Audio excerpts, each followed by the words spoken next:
Hello guys, welcome back to our channel Gaming Basics. In today's video, I will be teaching you guys how to tell the Pokemon level on your Pokemon Go. But here's a note at first.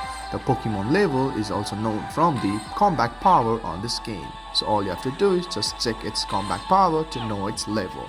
So at first, just open your game. And as you open your game, you're in this home screen as I am. So just stay at this home screen and look at the bottom middle for that Pokeball. And as you see it, just click on there at first. And as you click it, go for the option Pokemon right here. And as you open the Pokemon page, just select any of the Pokemon you want to check its level. For now, I'm just selecting this Mankey.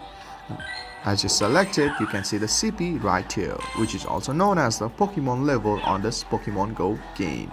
So guys, that's how you check the level of your Pokemon on your Pokemon Go. If you find our video helpful, please leave a like and please do not forget to subscribe our channel. Also hit the bell icon to get updates with our latest videos. And drop a comment for reviews and more content like this. I will see you guys again in our next video. Thank you for watching.